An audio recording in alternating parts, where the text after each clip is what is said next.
आने वाले 28 फरवरी से सिलचर के जिला क्रीड़ा संस्थान के मैदान में स्वर्गीय मृदुल होड़ स्मृति तीसरे विभागीय प्राइज मानी सी डिवीजन क्रिकेट प्रतियोगिता शुरू किया जा रहा है। विजयी दल को 20,000 तथा रनर्स अप दल को 15,000 रुपए की आर्थिक अनुदान मिलेगा।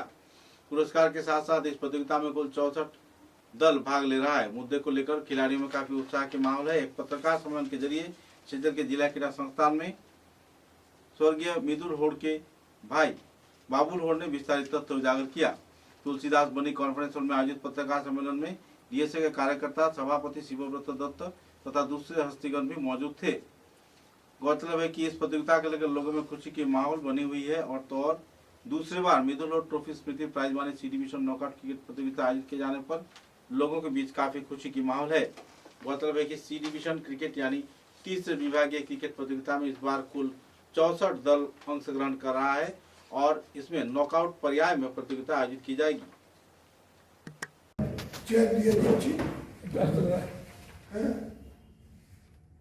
আশা করি জেলা ক্রীড়া সংস্থা আমাকে এই সুযোগ দেওয়ার জন্য আমি অত্যন্ত আনন্দিত এবং আমার পরিবারের পক্ষ থেকে জেলা ক্রীড়া সংস্থা সহ ক্রিকেট বিভাগকে আমি ধন্যবাদ এবং কৃতজ্ঞতা জানাচ্ছি।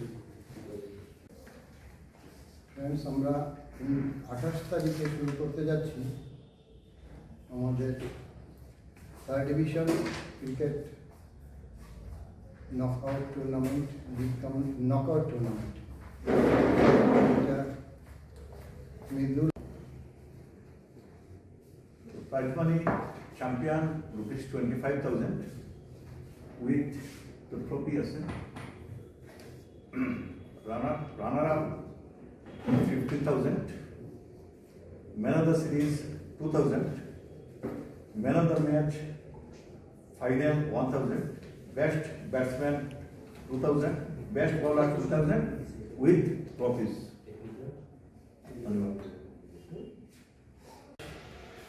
ফেব্রুয়ারি থেকে শুরু করতে যাচ্ছি এই second Mridul Hore Memorial prize money certificate cricket tournament.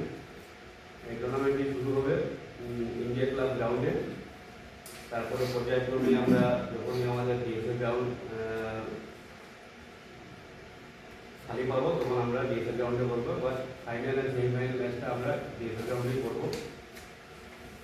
ম্যাচটি হবে নকআউট বেসিস খেলা, নকআউট বেসিস 20 ওভারের খেলা এবং যদি কোনো কারণবশত খেলা না হয় তাহলে টসের মাধ্যমে এই খেলার মীমাংসা হবে এবং যদি কোনো বৃষ্টি বা কিছু ধরনের ম্যাচ রিশিডিউল হয় তাহলে মিনিমাম 5 ওভারের খেলা হতে হবে। বোথ সাইড যদি 5 ওভারের ব্যাটিং করে তাহলে এই খেলাটাই আমরা অ্যাপ্রুভাল দেবো। তো মিনিমাম 5 ওভারের খেলা হলে হবে, না হলে ম্যাচ অ্যামেন্ডমেন্ট বা আম্পায়ার যে এখানে সিদ্ধান্ত নেবে। বাট খেলার রেজাল্ট থেকে বেশি আমরা বার করবো, যেহেতু এটা নকআউট টুর্নামেন্ট তো স্পিন অফ পয়েন্ট হবে তার নির্ধারণ করার জন্য। আর এই বছর সেকেন্ড বাবুদা আপনাদের স্পন্সর করছেন মৃদুল হোড়।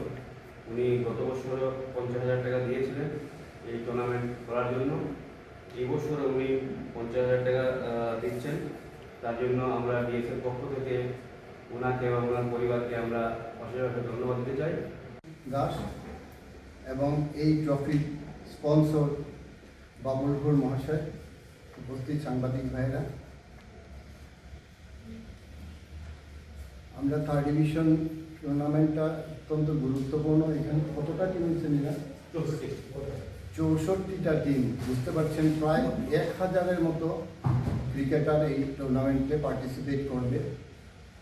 কাজে এত বড় একটা টুর্নামেন্ট যেখানে এত প্লেয়ার রয়েছে আমাদের এই উপত্যকা, এই শহরে, বোঝা যায় যে থার্ড ডিভিশন ক্রিকেট টুর্নামেন্ট দেখে 1,000 ক্রিকেটার থেকে অনেক ভালো প্রতিভা আমরা আশা করতেই পারি।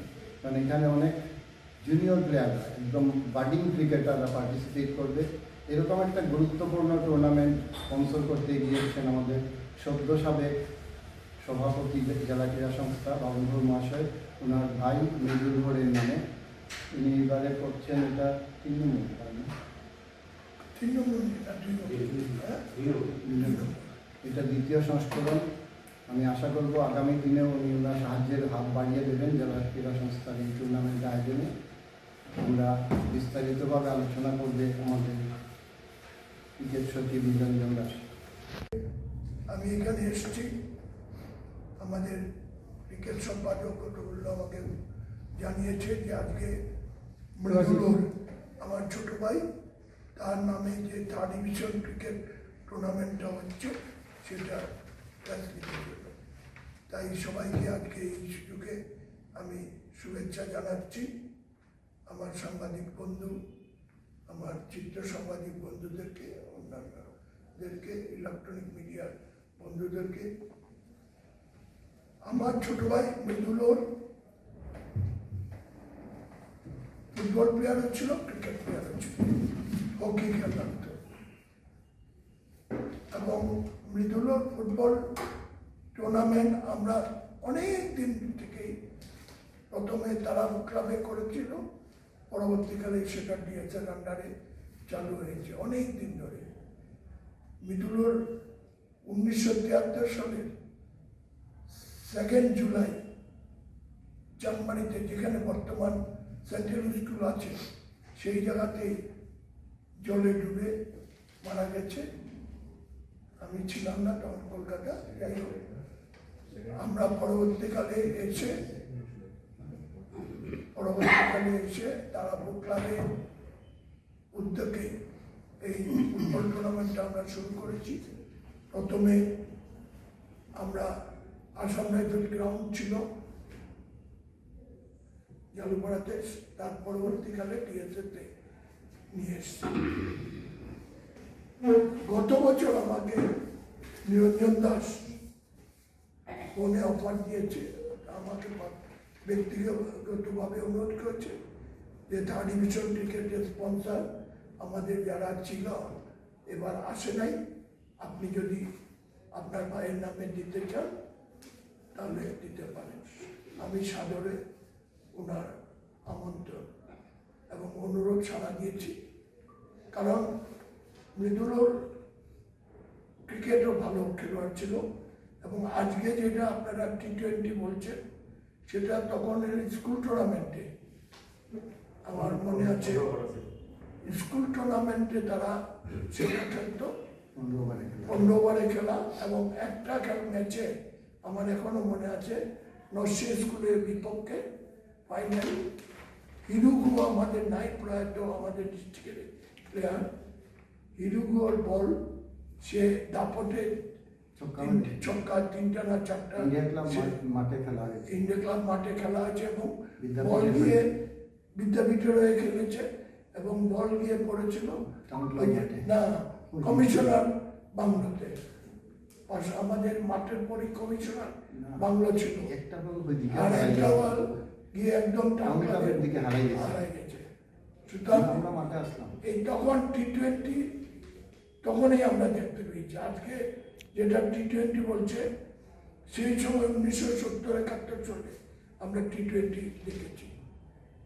পরবর্তীকালে আমার মনে আছে নিরঞ্জন পাল ইনস্টিটিউটের গেম টিচার প্রফুল্লনাথ প্রয়াত, ওকে পরবর্তীকালে নিয়ে গেছে বিদ্যাপীঠ স্কুল থেকে। এবং সে বছরেই নিরঞ্জন পালকে চ্যাম্পিয়ন করেছিল এবং সে বছরেই মেট্রিক পরীক্ষা সে পাস করেছিল, কিন্তু তার আগেই সে মারা গেছে 2 জুলাই।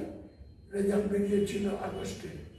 যাই হোক, খুব 17 বছরেই তার অকাল মৃত্যু হয়েছে। তার স্মৃতিতেই আমরা দীর্ঘদিনভাবে করেছি। আমাদের তৎকালীন জেলা ক্রীড়া সংস্থার পরিচালনা কমিটি মৃদুলুরের স্মৃতিতে একটা গেট আমাদেরকে বানাতে দিয়েছিল, যেটা দীর্ঘদিন আমরা বানাতে পারিনি। প্রয়াত মণি কর্মকার আমাকে চিঠি দিয়েছিল, উনি যখন সম্পাদক, যে গেটটা আমরা ডিস্ট্রিক্ট লাইব্রেরি বানাবার জন্য। কিন্তু সেই সময় ডিস্ট্রিক্ট লাইব্রেরিতে ওইদিকে বাস স্ট্যান্ড ছিল। আমরা দেখেছি প্রায় দিনেই আমাদের যে টেম্পোরারি গেট, লোহার গেট কেউ না কেউ গাড়ি ধাক্কা লেগে বেরিয়ে যায়, আমরা তখন ইতস্তত করছি।